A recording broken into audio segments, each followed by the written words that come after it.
YouTube channel struggler দেব, আমি স্বপন আপনাদের সাথে। গত ২১শে জুন ২০২৬ রবিবার যোগ দিবস উপলক্ষে একটা খুব ভালো সিদ্ধান্ত বিজেপি রাজ্য সরকার নিয়েছেন। সেটা হচ্ছে যে পার্ক স্ট্রিটের একটি রাস্তা ছিল হোসেন সোহরাবুদ্দি আলী এভিনিউ, সে নামটা পাল্টে করা হলো গোপাল মুখার্জি রোড। এর আগের ভিডিওতে আমি বলেছি যে পশ্চিমবঙ্গ রাজ্যটা কীভাবে গঠিত হয়েছে এবং কার জন্য গঠিত হয়েছে, আর তার জন্য এই পশ্চিমবঙ্গ রাজ্যটাকে পাকিস্তান বা পূর্ব পাকিস্তানের সঙ্গে জুড়ে দেওয়ার একটা পক্ষপাতিত্ব বা একটা সমর্থনযোগ্য তৎকালীন বিধানসভা বিরোধী পক্ষ ছিল। একমাত্র পক্ষে ছিলেন ডক্টর শ্যামাপ্রসাদ মুখার্জি। এই হোসেন সোহরাবুদ্দি খান, এই মানুষটা তখন ছিল তৎকালীন অবিভক্ত ভারতের পশ্চিমবঙ্গের স্বঘোষিত প্রধানমন্ত্রী। তিনি সবসময় চাইতেন অন্যান্য মুসলিম লীগ যারা আছেন, মুসলিম লীগের সমর্থকদের মতো, যে পশ্চিমবঙ্গ রাজ্যটা পূর্ব পাকিস্তানের সঙ্গে জুড়ে যাক, ভারত থেকে বিচ্ছিন্ন করে, যেটা জিন্না সাহেব করেছিলেন। তার জিগরি দোস্ত আমাদের প্রাক্তন প্রধানমন্ত্রী জওহরলাল নেহরুর সঙ্গে ভালোবাসার সম্পর্ক রেখে ভারত থেকে পাকিস্তানটা বিচ্ছিন্ন করে আলাদা পাকিস্তান হলো, এবং পাক অধিকৃত কাশ্মীরটাও আমাদের জওহরলাল নেহরু ভালোবেসে পাকিস্তানের হাতে তুলে দিল। আজ পর্যন্ত সেই পাক অধিকৃত কাশ্মীরটা ভারত নিজের করায়ত্তে আনতে পারেনি।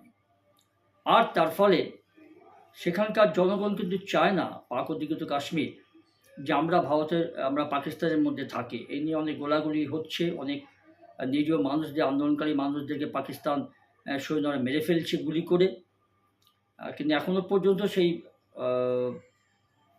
পাক অধিকৃত কাশ্মীরটা ভারতের মধ্যে আসেনি। জোর জবরদস্তি করে অন্যায়ভাবে এই জিন্না, ভারত বিদ্বেষী অবশ্যই, পাকিস্তানে তো সব নেতা মন্ত্রী পাক বিরোধী, ভারত বিদ্বেষী, ভারতে আরও জমি দখল করতে চাইছে, পুরো কাশ্মীরটাকে নিতে চাইছে। যাই হোক, সেটা আমাদের রাষ্ট্রনেতাদের, তৎকালীন রাষ্ট্রনেতাদের ভালোবাসার মাসুল আজকে আমাদেরকে গুনতে হচ্ছে। আরেকটা কথা বলি, যে কথার মধ্যে এসেছিলাম, কে এই গোপাল মুখার্জি, যাকে গোপাল পাঠা বলে জানতাম। গোপাল পাঠা ছিলেন তৎকালীন একজন গরিবের মস্তান বলুন, যাই বলুন। তিনি প্রাক্তন মুখ্যমন্ত্রী পশ্চিমবঙ্গের ডক্টর বিধানচন্দ্র রায়ের খুব প্রিয় পাত্র ছিলেন। বউবাজারে তার একটা আখড়া ছিল, সেখানে তিনি লাঠি খেলা হতো, কুস্তি হতো, ব্যায়াম হতো। সেখানকার যুবকরা সেখানে তার ওই আখড়াতে এই কাজগুলো করতেন। এবং সেই গোপাল মুখার্জি গোপাল পাঠা নামে পরিচিত ছিলেন এই জন্য যে তার একটা পাঠার দোকান ছিল। 1946 সালে, খুব সম্ভব 16ই আগস্ট থেকে সেই জাতি দাঙ্গা শুরু হয়েছিল, এবং এই তখনকার অবিভক্ত পশ্চিমবঙ্গের যে মাথা, প্রধান শাসক, এই হোসেন সোহরাবুদ্দি, চেয়েছিলেন তিনি যে মিটিং মিছিল করে আলোচনার মাধ্যমে যে পশ্চিমবঙ্গ রাজ্যটাকে ভারত থেকে পাকিস্তানে নিয়ে যাওয়া যায়।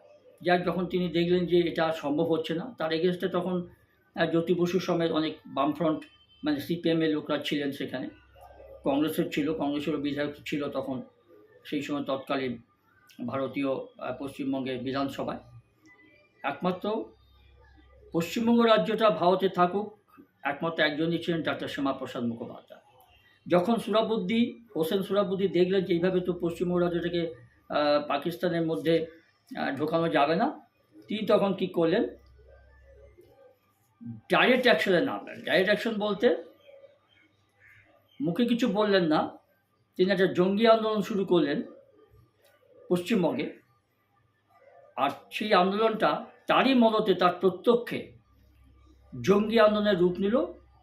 হাজার হাজার হিন্দু নারীদের ধর্ষণ করা হলো, হাজার হাজার হিন্দু সম্প্রদায়ের মানুষদের হত্যা করা হলো।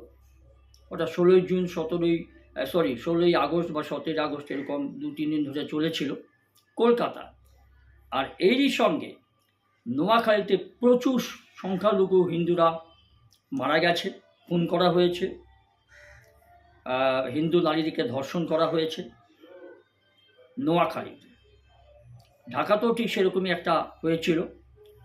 এই গোপাল পাঠা সেই সময় রুখে দাঁড়ালেন তিনি প্রকাশ্য জনপথে কলকাতায়। এটা আমাদের জানা দরকার।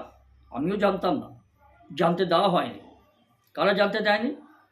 এই পশ্চিমবঙ্গে বা কেন্দ্রের কংগ্রেস সরকার চেপে গিয়েছিল ব্যাপারটা। কারণ তারপরে পশ্চিমবঙ্গে 34 বছর রাজত্ব করা বামফ্রন্ট তারাও চায়নি। আর তারপরে তো তোলাবাজ সমাজবিরোধী দল তৃণমূল কংগ্রেস যখন ক্ষমতা ছিল তারাও চায়নি। তারা তো পয়লা বৈশাখকে বাংলা দিবস করে ভারতের জনগণকে, পশ্চিমবঙ্গের জনগণকে প্রতারিত করেছিল যাতে আসল ঘটনা না আনে। এই তিনটে দলের একটাই উদ্দেশ্য ছিল যে ডাক্তার শ্যামাপ্রসাদ মুখোপাধ্যায়ের কৃতিত্বকে খাটো করতে হবে, ডাক্তার শ্যামাপ্রসাদ মুখোপাধ্যায়ের কোনো কৃতিত্ব যাতে না যায় তার দিকে, তার চেষ্টা করতে হবে। সকল কৃতিত্বটা আমাদের নিতে হবে, মানে এই তিনটা বিরোধী পলিটিক্যাল পার্টি। ঈশ্বরের মার, দুনিয়ার মার। এখন আমরা জানতে পারছি প্রকৃত ঘটনাটা কী।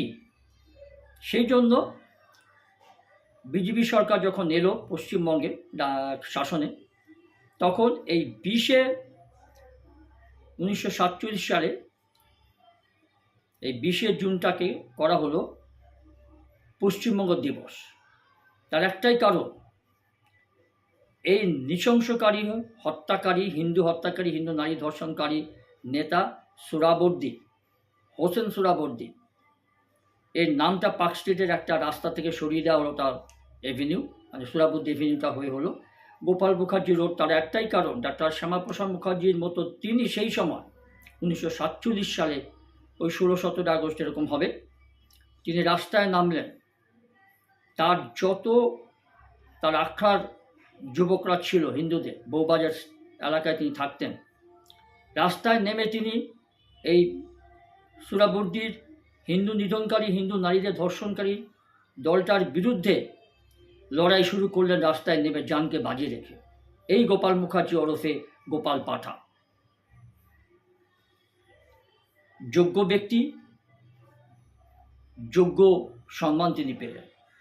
আমরা জানতাম না কিন্তু এটা। গোপাল পাঠাকে আমরা একজন ভালো মস্তান হিসেবে জানতাম, তিনি প্রকৃত মস্তান ছিলেন না। তিনি হিন্দু নারীদের, হিন্দু সম্প্রদায়কে বাঁচিয়েছিলেন। সেদিন ওই কলকাতা থেকে তিনি পাল্টা মার দিতে শুরু করলেন, মারের বদলে মার। তখন সেই মুসলিম লীগ সহ হিন্দু বিদ্বেষী এবং হিন্দু নারীদের ধর্ষণকারী যে দলটা ছিল সোহরাওয়ার্দী আলীর, তারা পিছু হটল মার খেয়ে। বাংলা বাঁচল, বাংলার হিন্দু নারীরা বাঁচল,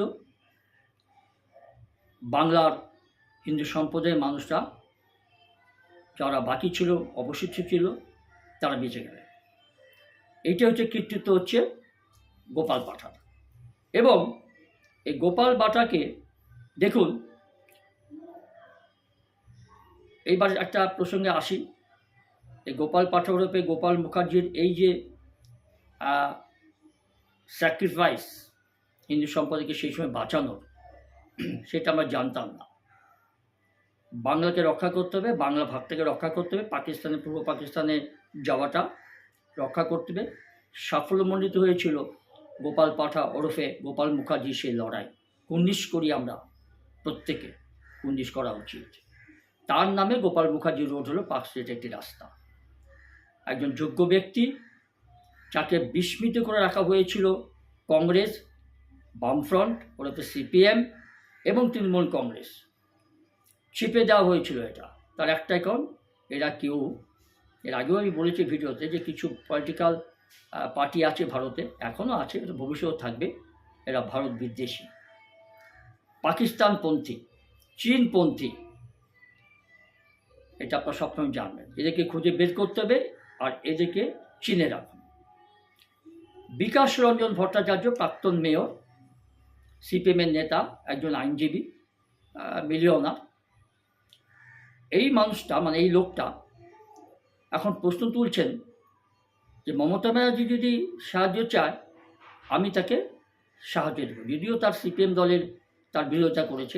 এই লোকটা কী করে রাজ্যসভায় যায়, এই লোকটা কী করে আইনজীবী হিসেবে প্রতিষ্ঠিত হয়েছে আমার জানা নেই। এই লোকটা এবং সুবোধ সরকার বামপন্থী, একসময় একটা নিষিদ্ধ খাবার হিন্দুদের তিনি ভক্ষণ করেছিলেন ধর্মতলার কোনো একটা জায়গায় দাঁড়িয়ে, আমি বললাম না। এই বিকাশ রঞ্জন ভট্টাচার্য হাইকোর্টের একজন আইনজীবী, তার নীতিফিতি কিছু আছে বলে বোঝা যায় না। তিনি বলছেন এখন যে তিনি মুসলিমদের হয়েই বলছেন যে প্রধানমন্ত্রী 21 তারিখ রবিবার দিন রেড রোডে দখল করে 35,000 মানুষকে নিয়ে যোগ দিবস পালন করবেন কেন? ব্রিগেড প্যারেন্ট গ্রাউন্ডে করলেন না কেন? অত সেখানে মুসলিমদের নামাজ পড়তে বাধা দেওয়া হয়েছে কেন? এই নিয়ে তিনি আদালতে গিয়েছেন, যে আদালতে কষিয়ে একটা চড় খেয়েছে। এই লোকটাকেও চিনে রাখুন, আইনজীবী বিকাশ রঞ্জন ভট্টাচার্য। এর সম্বন্ধে বেশি কিছু আর বললাম না। ইনি ভারতের পক্ষে বা জাতির পক্ষে কোনো কথা বলেছেন বলে আমি এখনও পর্যন্ত শুনিনি। এই লোকটার এরকম একটা ঘটনা সামনে এসছে, এটা একটা আমি জানতে পারলাম। তিনি আদালত পর্যন্ত নাকি গিয়েছিলেন যে প্রধানমন্ত্রী নরেন্দ্র মোদী কেন 35,000 লোককে নিয়ে রেড রোডে যোগ দিবস পালন করলেন, এবং আরেকটা সপক্ষে তিনি যুক্তি দিয়েছেন তা রেড রোড দখল করে কেন নামাজ পড়া যাবে না। এই বিকাশ রঞ্জন ভট্টাচার্য প্রাক্তন মেয়র এবং হাইকোর্টের একজন আইনজীবী, অবশ্যই তিনি সিপিএম বা বামপন্থী লোক, যদিও তার অনেক উক্তিকে তার দলের লোকরাই পছন্দ করেন না। যাই হোক, এর সঙ্গে যে ভিডিওটা আমি আপনাদের দেখাবো, দেখতে থাকুন, স্কিপ করবেন না, তাহলে অনেক ভালো জিনিস আপনারা জানতে পারবেন। আমরা শিকড়ে ফিরতে চাই, আমাদের সংস্কৃতির কাছাকাছি যেতে চাই। যখন আমরা ভারতীয়ত্বকে, আমরা যখন হিন্দুত্বকে আঁকড়ে ধরি, তখন জানি না কি এমন অজানা কারণ, অজানা রহস্যে হঠাৎ করে শূন্য বা একে ঘোরাফেরা করা মামেরা তারা তাদের ন্যারেটিভ নিয়ে চলে আসে। কারণ বিষয় রাজনীতির ক্ষেত্রে এই অঙ্কটা বড় নয়। কে কতগুলো আসন নিয়ে জয়ী হয়েছেন, কে পরাজিত হয়েছেন, কে একে রয়েছেন, দুয়ে রয়েছেন, কেউ বা শূন্যতে রয়েছেন। আসল বিষয়টা হচ্ছে যারা একসময় সরকার চালিয়ে এসেছেন 34টা বছর, যে সরকারের ফসল ঘরে ঘরে রয়েছে, সেই সরকারের সিলেবাসের ফসল ঘরে ঘরে রয়েছে, এবং যে সরকারের পাঠ্যপুস্তক, তার সিলেবাস, তার শিক্ষা, তার ফসল হিসেবে কয়েক প্রজন্মের মানুষ, বাঙালি, হিন্দু বাঙালি, পশ্চিমবঙ্গের মানুষ, তারা বেড়ে উঠেছেন, বড় হয়েছেন, বিভিন্ন প্রান্তে ছড়িয়ে পড়েছেন ওই 34 বছরের বাম সরকারের শিক্ষাকে পুঁজি করে। সমস্যা হয় যখন সেই 34 বছরের বাম সরকার তাদের নতুন ন্যারেটিভকে তারা সামনে নিয়ে আসতে চায়, তাদের নতুন ন্যারেটিভকে তারা আবারও লোকের মধ্যে ছড়িয়ে দিয়ে একটা বিতর্ক, একটা বিভ্রান্তির অবস্থা তৈরি করতে চায়। মুশকিল হচ্ছে এই, আমি আবারও বলি, ভোটের সংখ্যা নয়, আসনের সংখ্যা শেষ কথা নয়। হয়তো বারবার করে 0-1 বলছি, গতকালও বলেছি, আজও বলছি বলে হয়তো তাদের নির্দিষ্ট ভোট ব্যাংকের তাদের খারাপ লাগতে পারে, কিন্তু বিষয়টা শুধু 1, 0, 27, 80, 230, 210, 207-এর মধ্যে নয়। বিষয়টা হচ্ছে একটা শ্রেণীর মানুষ যারা পশ্চিমবঙ্গের ইতিহাস, পশ্চিমবঙ্গের সংস্কৃতি, বাঙালিয়ানা, হিন্দুত্ব, ভারতীয়ত্বর মধ্যে প্রত্যেক মুহূর্তে একটা করে প্রশ্নবোধক চিহ্ন সারাক্ষণ বসিয়ে বসিয়ে যান, যাতে মানুষ বিভ্রান্ত হন। তাদের এই প্রচেষ্টার কারণটা কি? একটা না, মানুষ হয়তো তাদেরকে প্রত্যাখ্যান করছে, হয়তো ভোট দিচ্ছে না, কিন্তু তার জন্য তাদের ন্যারেটিভ তৈরিতে, এই বিভ্রান্তি তৈরিতে তাদের কিন্তু কোনো বিরতি নেই। তারা বিরতিহীন, ব্রেকবিহীন হিসেবে তাদের কাজ চলে যাচ্ছেন, করে যাচ্ছেন, এবং মানুষের মধ্যে অহেতুক, অপ্রাসঙ্গিক, বেসলেস এবং ইতিহাসের বিকৃতি ঘটিয়ে কিছু কিছু ভুল জিনিস মানুষের মনে ঢুকিয়ে দেওয়ার চেষ্টা চলছে, বিভ্রান্তির চেষ্টা চলছে। যেমন গতকাল আমি বলেছিলাম, আলোচনা করেছিলাম যে পশ্চিমবঙ্গ দিবস 20শে জুন, সেই পশ্চিমবঙ্গ দিবস এতকাল, এত এর আগের সরকার, কংগ্রেস, লেফট, তৃণমূল কেউ এই দিনটাকে সামনে নিয়ে আসেনি, কেউ এটাকে সেলিব্রেট করেনি, পালন করতে বলেনি, সরকারিভাবে বরঞ্চ বিরোধিতা করা হয়েছিল। অথচ সেই দিন যখন পালন করা শুরু হলো, যখন বোঝা গেল যে আর কিছু করার নেই, তখন নতুন বিতর্ক। শ্যামাপ্রসাদ মুখার্জি কেন কৃতিত্ব নেবেন? হিন্দু মহাসভা থেকে তো মাত্র একটা ভোট ছিল, ওই একটা ভোট না হলেও পশ্চিমবঙ্গ এমনি আলাদা করে রাজ্য পেত, ভারতবর্ষে থাকতো, তাহলে ওনার ক্রেডিটটা কোথায়? গতকাল বলেছেন যে শ্যামাপ্রসাদ মুখার্জি সেই মানুষটা যিনি নেতৃত্বে না থাকলে এই ভোটাভুটি অবধি বিষয় কখনো গড়াতো না। তিনি ওই 54 জন কংগ্রেস, বঙ্গীয় কংগ্রেসের সদস্য, 2 জন কমিউনিস্ট, তাদেরকে বোঝাতে পেরেছিলেন যে দেখো নোয়াখালী, এরপরও যদি হিন্দুদের জন্য হোমল্যান্ড না থাকে তাহলে কিন্তু মারাত্মক ভুল হয়ে যাবে, এরপর কিন্তু আর কিচ্ছু করার থাকবে না। তিনি নেতৃত্বের কাজ করেছিলেন, তিনি নেতা হয়ে উঠেছিলেন, তিনি ছিলেন বলে তাই ভোটাভুটি অবধি বিষয়টা গড়িয়েছিল, জল অতদূর গড়িয়েছিল। না হলে তো নেহেরু জিন্নার সিদ্ধান্তের পরে গোটা বাংলাটা সোহরাবর্দী করেই ফেলছিল পূর্ব পাকিস্তান। আর এখনো আজকে যে রেড রোডে অসাধারণ একটা ইভেন্ট দেখলেন, এই প্রথমবার এত বিশাল একটা আয়োজন, যেখানে খোদ প্রধানমন্ত্রী উপস্থিত ছিলেন, মুখ্যমন্ত্রী উপস্থিত ছিলেন, এবং তার সঙ্গে অদ্ভুত সাংস্কৃতিক পরিসর, যেখানে একদিকে কীর্তন, একদিকে বাউল, একটা অদ্ভুত সুন্দর দৃশ্যের সাক্ষী থাকলাম আমরা।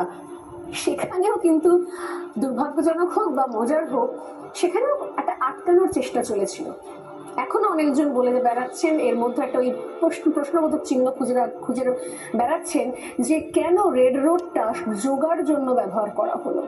আমি জানিয়ে রাখি, আজকে আলোচনা শুরু করার আগে বিকাশ রঞ্জন ভট্টাচার্য এই নিয়ে উনি মামলা পর্যন্ত করেছিলেন এবং কোর্টে বলেছিলেন যে যোগাটা নাকি সায়েন্টিফিক নয়, কেন রেড রোড আটকে যোগা করা হবে, কেন ব্রিগেডে করা হবে না? যদি ঈদের নামাজ যদি রেড রোড থেকে ব্রিগেডে যায়, তাহলে যোগা কেন ব্রিগেডে যাবে না? তার উত্তর কোর্টেও উনি পেয়েছেন এবং মুখ্যমন্ত্রীও দিয়েছেন। বর্ষা বাদলার সময় যোগাটা করতে গেলে যেভাবে যোগা করতে হয়, তাতে কাদা ভরা জলমাটিতে অন্তত যোগা করা যায় না। কিন্তু আমার বক্তব্য হচ্ছে, এগুলো করে চলেছেন কেন তারা, কোন উদ্দেশ্যে, আর কতদিন এই প্রজন্মকে অন্ধকারে আচ্ছন্ন করে রাখতে চাইছে এই নির্দিষ্ট একটা শ্রেণী? এই নিয়ে শুরু করছি। আমার সঙ্গে যারা রয়েছেন আজকের স্টুডিওতে, রয়েছেন বিজেপির প্রধান মুখপাত্র দেবজিৎ সরকার, রয়েছেন অধ্যাপক দেবাশিস চৌধুরী, রয়েছেন হিন্দু সাধু রামানন্ত তীর্থ, এবং রয়েছেন সাহিত্যিক এবং লেখক বিনায়ক বন্দ্যোপাধ্যায়। প্রত্যেকেই স্বাগত রিপাবলিক বাংলা এবং রবিবারের এই মেগা এক্সক্লুসিভ শোতে। আমি এক এক করে শুরু করি, আমি দেবজিৎকে দিয়ে শুরু করি, একটু জাস্ট রিয়াকশন নেব। দেবজিৎ, কি বলবেন? মানে প্রত্যেক মুহূর্তে 20 জুন নিয়েও বিতর্ক, 21 জুন আন্তর্জাতিক যোগা দিবস, কেন রেড রোডে হবে তা নিয়েও বিতর্ক, কারা করছেন এটা, কেনই বা করছেন? 20 জুনটা 67 বছর আগে, মানে 67 বছর ধরে, স্বাধীনতার পরে 67 বছর ধরে কেউ এই নিয়ে কোনো কথাই বলেনি। 67 বছর, 1-2 বছর নয়। পশ্চিমবঙ্গ তৈরি হলো, তারপরে একগাদা লোক সেখানে বসবাস করতে রইল, প্রায় 6 জনের কাছাকাছি লোক মুখ্যমন্ত্রী হয়ে গেলেন, কিন্তু তাদের একবার মনে হলো না পশ্চিমবঙ্গটা কিভাবে তৈরি হলো, তাই নিয়ে আমরা কথা বলি।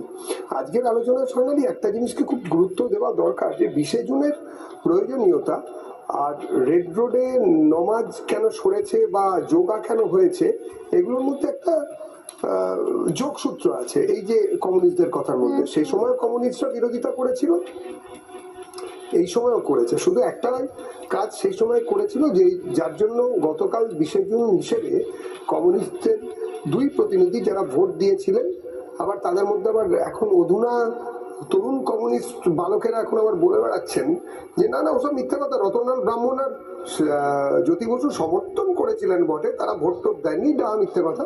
তার কারণ হচ্ছে ভোট দিতে গেলে একটা কাগজে রেজিস্টারে সই করতে হয়, তারপরে ব্যালট পায়, সেইটায় সই যথারীতি ওদের আছে।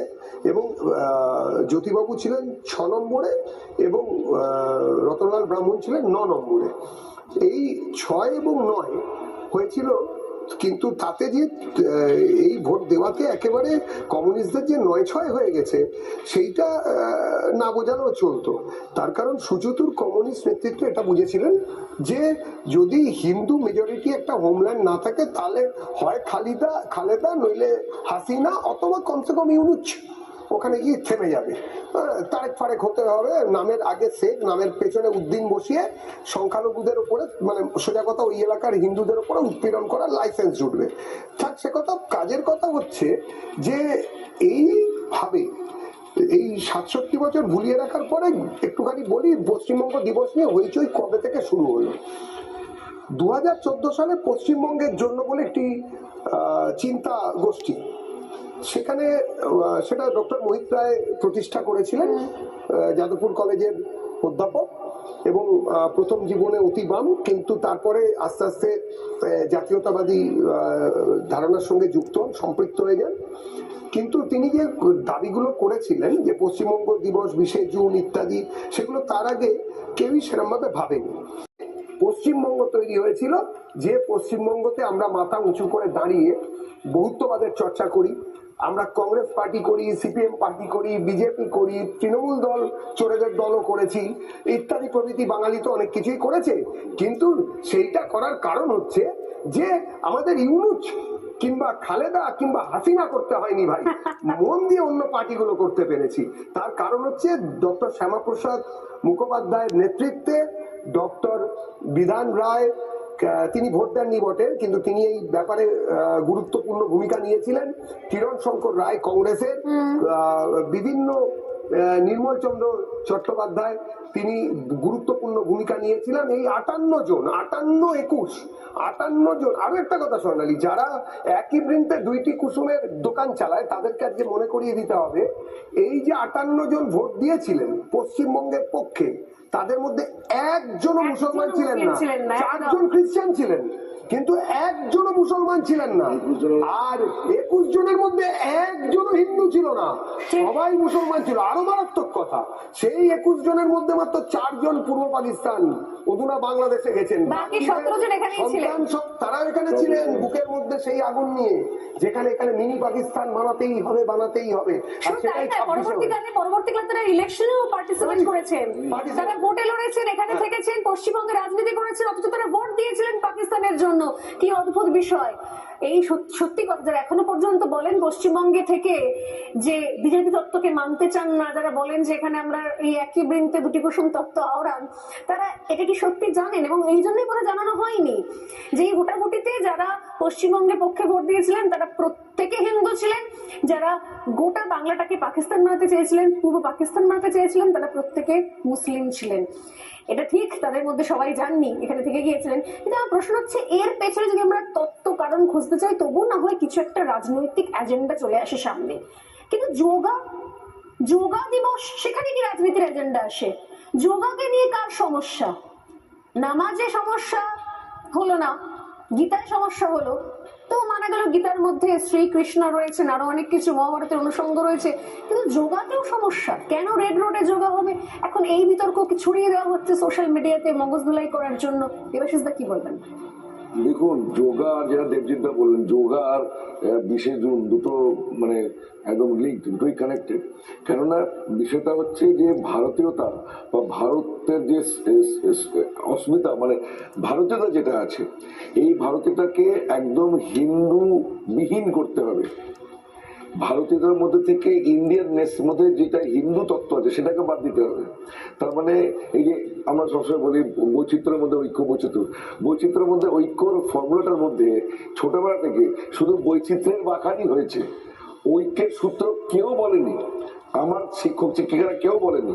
ছোটবেলা থেকে যখনই উল্লেখ হয়েছে বৈচিত্র্যের মধ্যে ঐক্য, তার মানেই সাবকনসিয়াসে আনকনসিয়াসে আমরা শুধু বৈচিত্র্যের বাখানটাই মাথায় আসে। যে মুহূর্তে কেউ বলে বৈচিত্র্যের মধ্যে ঐক্য, আমরা বৈচিত্র্যগুলো ভাবতে লাগি আনকনসিয়াসলি। কিন্তু ঐক্যটা কি কেউ জানে না, কেউ বলেনি, বলতে দেওয়া হয়নি। কেননা 20শে জুনের অ্যানালিসিস হোক, চাই যোগা দিবসের অ্যানালিসিস হোক, এই দুটোর মধ্যে দিয়েই পাকিস্তানের কমিউনালিজম আর মুসলিম লীগের 2 নেশন থিওরি, এই দুটোকেই চর্চা করতে হবে। 20শে জুন চর্চা করা, ওয়েস্ট বেঙ্গলের নির্মাণকে যদি চর্চা করি আমরা, তাহলে তার পটভূমিকা, তার হিস্ট্রি ব্যাকগ্রাউন্ড হিসেবে মুসলিম লীগ, হাসান সোহরাওয়ার্দী, জিন্নাহ এবং নোয়াখালীর দাঙ্গা, ঢাকার দাঙ্গা, great Calcutta killing, direct action day হাত মে লোটা মুখ মে পান লড়কে লেগে পাকিস্তান, এগুলো উল্লেখ করতে হয়। সেই জন্য 20শে জুন এরা পড়াতে চায় না, জানাতে চায় না, বলতে চায় না। কারণ 20শে জুন যদি কেউ জেনে যায় তখন আমাদের ঋষি মুনি, আমাদের সিভিলাইজেশন, আমাদের কালচার, বেদ পুরাণ রামায়ণ মহাভারত এই সব ভারতীয়দের মধ্যে আসে। আপনি অ্যাজ পার রিলিজিয়ন আপনি মুসলিম হতে পারেন, অ্যাজ পার রিলিজিয়ন আপনি মুসলিম, যেরকম ইন্ডোনেশিয়াতে অ্যাজ পার রিলিজিয়ন দের মুসলিম, কিন্তু তাদের কারেন্সিতে গণেশ আছে, তাদের বিমানের নাম গরুড় আছে, কেননা তাদের ন্যাশনালিটি ইন্ডোনেশিয়ান। ভারতীয় মুসলমানদের nationality Indian. Indian is Indian if it is Hindu. যদি ইন্ডিয়ান মধ্যে থেকে ভারতীয়দের মধ্যে যদি হিন্দুকে বাদ দিয়ে যায় তাহলে কি ভাবে কমিউনিস্টদের কাজ করে যাচ্ছেন আমি বলি। 1940 39 অব্দি মুসলিম লীগ দেশভাগ চাইনি, 40-এ মুসলিম লীগ দেশভাগ চাইলো দ্বিজাতি তত্ত্বের ভিত্তিতে। আর সেই বছরই কমিউনিস্ট পার্টি অফ ইন্ডিয়ার পলিট ব্যুরো তাদের রেজলিউশন পাস করেছিল। কি লেখা ছিল রেজলিউশনে? লাইনটা পড়ি, the demand for Muslim self determination or Pakistan is just progressive and national demand. Ure babare, just progressive and national demand. পাকিস্তানের দাবি হিন্দু মুসলিমের কথা বলে, মুসলিমরা একটা আলাদা জাতি, তাদের আলাদা দেশ চাই, তাদের ভারতকে ভাঙতে হবে, সেটা just progressive and national demand. ভাই জাতীয় দাবি নাকি এটা? এটাই এটা ন্যাশনাল ডিমান্ড বলে মেনে নিচ্ছে তারা, তাদের উত্তরাধিকার, তারা এটাই করবে। ওনাকে বেকার ফুটেজ দিচ্ছেন কেন? এটাই এইরকম আমাদের ভুল যে আমরা এদের কথায় নেচেছি। দেশটা ভাগ হয়ে যাবার পরে সব থেকে বেশি উদ্বাস্তু সংস্থা সামনাসামনি হয়, আমরা এদের কথায় নেচেছি, সেটা আমাদের ভুল। ওদের কি, ওরা তো দেশ বিরোধী, জাতি বিরোধী বরাবরই আছে, ওরা তাই করছেন। অদ্ভুতভাবে